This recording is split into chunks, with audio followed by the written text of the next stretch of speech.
ప్రపంచంలోనే తోపు రైలు అన్నిటికంటే రువ్వడి మీద ఉరికేటి రైలు ఏందో ఎరికే కదా గదేనుల్లా వందే భారత్ రైలు ఓ 2-3 ఏళ్ల కింద కుర్దు ప్రధాని మోడీ సరే చాలు చేసిండు. ఇక అప్పటి సంధి రయ్యి అనుకుంటా రువ్వడి మీద ఉరుకుతూనే ఉన్నాయి రైళ్లు. ఇక రైళ్ల జోరు మంచిగుంది అని అనుకున్నారో ఎట్లనో గానీ ఇన్ని కొత్త రైళ్లను పట్టాలెక్కిచ్చిర్రు సెంట్రల్ గవర్నమెంట్ వాళ్ళు. రైట్, ఇంకో 4 కొత్త కుక్కమూతి రైలు బండ్లు పట్టాలెక్కినాయి. పీఎం మోదీ సార్ వారణాసిలో పచ్చ జెండా ఊపి సాల్ చేసిండు కావిటిని. చుట్టూ పూలదండలల్లి ముద్దుగా జింగారిచ్చిరు కొత్త రైళ్లను. బయటనే కాదు లోపల కూడా పూలదండలతో జింగారిచ్చిరు ఈ తరీకల. మోదీ సార్ పచ్చ జెండా ఊపిడే ఆలస్యం. చిక్కుబుక్కు అనుకుంటా పట్టాల మీద పరుగులు పెట్టినాయి కొత్తగా డ్యూటీలకు ఎక్కిన 4 వందే భారత్ రైళ్లు.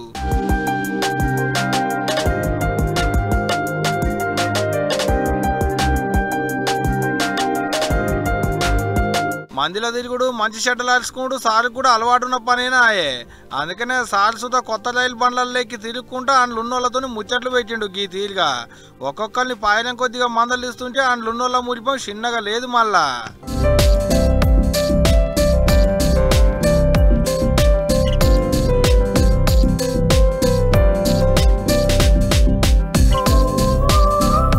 అయితే గీవిడితో కలుపుకొని ఇప్పటి వరకు దేశంలో 160 వరకు వందే భారత్ రైళ్లు తిరుగుతున్నాయి అనేది పీఎం సార్ అన్నమాట.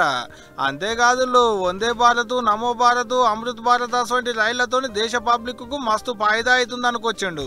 देश के अलग अलग हिस्सों में नई वंदे भारत ट्रेनों की शुरुआत हो रही है.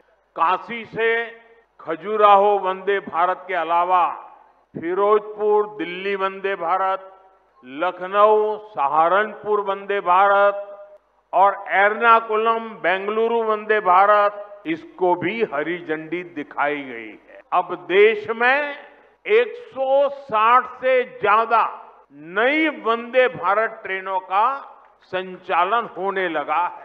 అయితే ఈ కొత్త రైళ్లు కర్ణాటక, కేరళ, తమిళనాడు రాష్ట్రాలు పట్టుకొని తిరుగుతాయట. బనారస్, ఖజురాహో నడుమ తిరిగేటి రైలు బండ్లు వారణాసి, ప్రయాగరాజు, చిత్రకూట్ల మీదంగా తిరిగితే లక్నో, సహరన్పూర్ నడుమ తిరిగేటి రైలు సీతాపూర్, షాజహాన్పూర్, బరేలీ, మొరాదాబాద్ మీదంగా అన్ని కలుపుకొని సహరన్పూర్ వరకు నడుస్తుందట. ఫిరోజ్పూర్ కెంచి ఢిల్లీకి, ఎర్నాకులం కెంచి బెంగళూరు వరకు ఇంకో 2 కొత్త రైలు బండ్లు. ఇట్లా 4 రైలు బండ్లు 4 తవ్వలు పట్టుకొని చిక్కుబుక్కు అనుకుంటా మస్తు జోరుగా తిరుగుతాయంట పోండ్రి.